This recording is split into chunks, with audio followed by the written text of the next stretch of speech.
여러분 안녕하십니까? 진성호입니다. 진성호의 융단 폭격. 이번 시간은 아주 높고 무서운 분을 골랐습니다.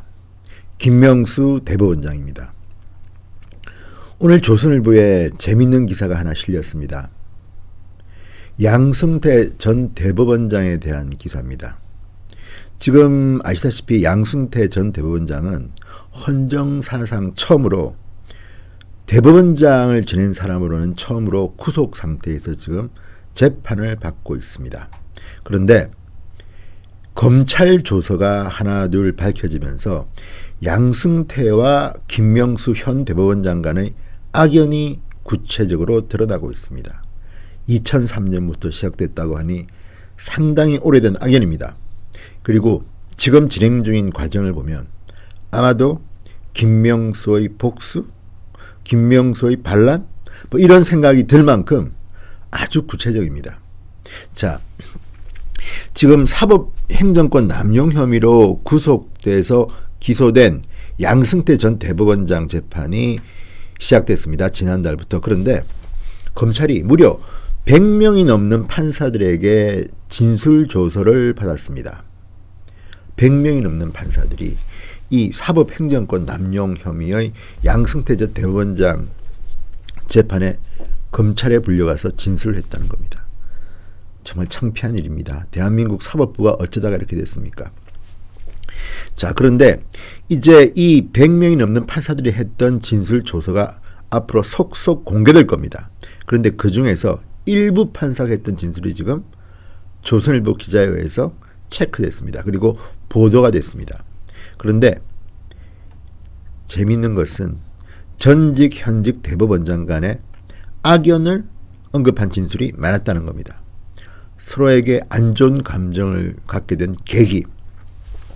자, 이 지금 양승태 전 대법원장에 대한 재판은요 아주 묘합니다.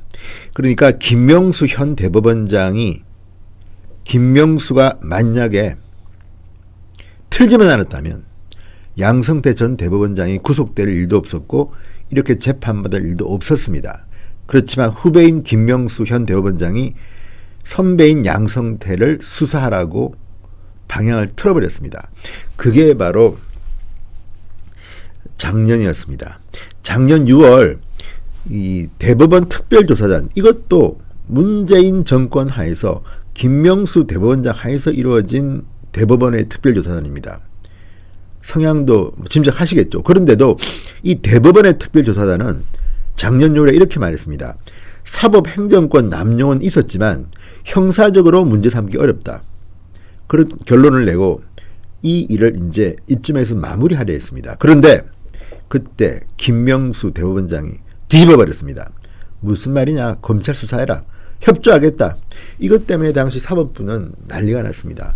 판사들 사이에서도 갈등이 있었습니다. 그런데 어쨌든 김명수 대법원장의 이 한마디에 결국 양승태는 구속까지 당하는 처지에 놓이게 됐습니다. 자, 그러면 이 두 사람이 여기까지 오기까지 어떤 일이 있었을까요? 조선일보가 검찰의 조서, 판사들이 했던 진술들을 가지고 만든 걸 보니까요, 상당히 두 사람의 악연은 깊습니다.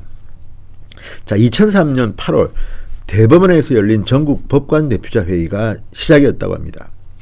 그때 기수 서열에 따라서 대법관 후보를 제청하는 관행에 따라 일부 판사가 여기에 반발했습니다. 이 관행에. 그러자 양승태는 그때 법원 행정처 차장 자격으로 참석했습니다. 실무적으로 상당히 중요한 자리입니다.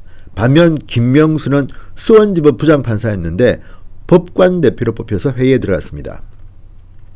자, 일부 판사는 검찰 조서에서 이야기합니다. 그 자리에서 김명수가 대법관 인사를 왜 이렇게 하느냐면서 양승태를 신랄하게 비판했다고 말했다는 겁니다. 조선일보 기사입니다.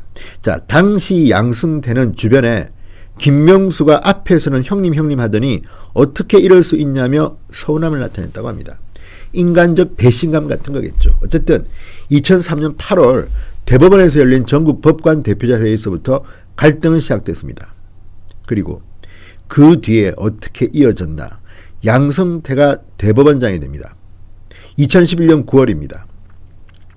그해 10월에 한 달 뒤에 김명수는 진보 성향 판사 모임인 국제인권법 연구회를 만듭니다. 국제인권법 연구회.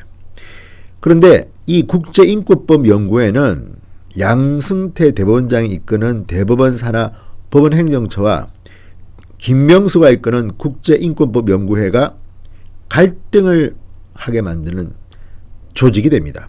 자, 2015년부터 본격적으로 부딪히기 시작했고, 이 연구의 소모임인 인권과 사법제도 소모임이라는 인사모는 양승태의 역점 사업인 상고법원 설치를 반대하는 토론회를 열었습니다.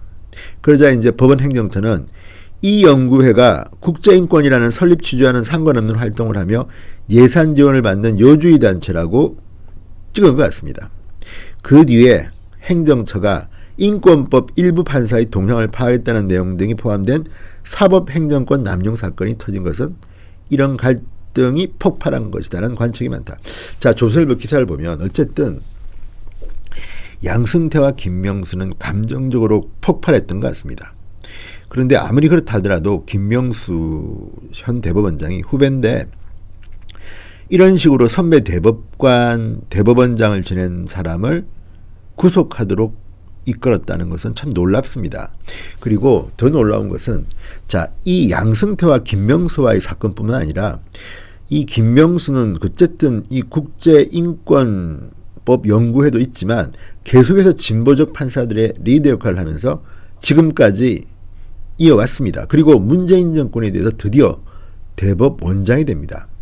그리고 심지어 김경수 경남도지사를 구속시킨 성창호 판사의 판결 이후 그렇게 벌떼처럼 민주당과 청와대와 등등등등 이 판사를 공격하고 민주주의 국가에서는 있을 수 없는 일이 벌어지고 있는데도 대법원장이 제대로 말했습니까? 김명수는 이러면 안 됩니다. 현 대법원장입니다. 선배, 감정적으로 안 좋은 선배 대법원장은 구속까지 하게 본인이 결정적으로 일을 털어버리고 보수적인 성향 판사들은 업무에서 배제시킨다는 이런 분위기를 낳게 만들고 정작 판사 인권에 대해서는 침묵하는 비겁한 사람으로 저는 보입니다. 물론 김명수 대법원장이 말한 것 중에서 전부 다 틀리다고 말하지는 않겠습니다.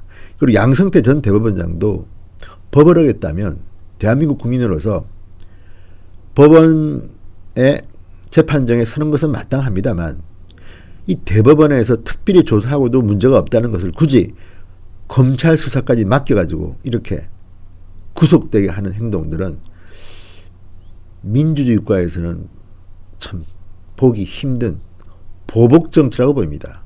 이것도 적폐를 가장한 일종의 정치 보복이 아닌가.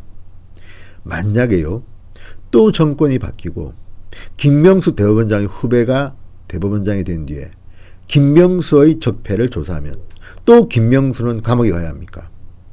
대한민국의 법원, 다른 부처도 마찬가지입니다. 이상하게 됐습니다. 그런데 문제는 따로 있습니다. 전 정권에서 했던 적폐는 전부 감옥에 보내면서 자신들은 똑같은 일을 하면서 감옥에 안 가겠답니다. 그리고 또 하나는 더 죄질이 나쁩니다. 왜? 그전에는 몰라서 관행으로 했기 때문에 했다가 처벌받았지만 이번에는 처벌받는 것을 빤히 본 사람들이 몰랐다고 합니다. 이거는 가중처벌돼야 됩니다. 지금 진행되고 있는 이 많은 일들, 그리고 대한민국 법원의 치욕, 전 대법원장의 구속, 여기에는 현 대법원장, 후배 대법원장이 큰 역할을 했습니다. 김명수의 반란인지 김명수의 복수인지 어쨌든 다 떠나서 김명수 대법원장은 지금 진행 중인 많은 재판들, 특히 정치인에 대한 재판을 좀 규정 있고 공정하게 해주길 바랍니다. 별로 그럴 것 같지 않지만 그런 식으로 하면 민심이 폭발할 겁니다. 지금 김은경 전 환경부 장관에 대한 구속영장 실질심사도 그랬고요. 지금 진행되는 많은 일들이 그렇습니다. 검찰도 정치검찰이라고 비판을 받지만 판사도 정치판사라고 비판받을 날이 멀지 않았습니다. 김명수 대법원장 제대로 하십시오. 오늘의 융단폭격 여기까지입니다. 여러분 대단히 감사합니다.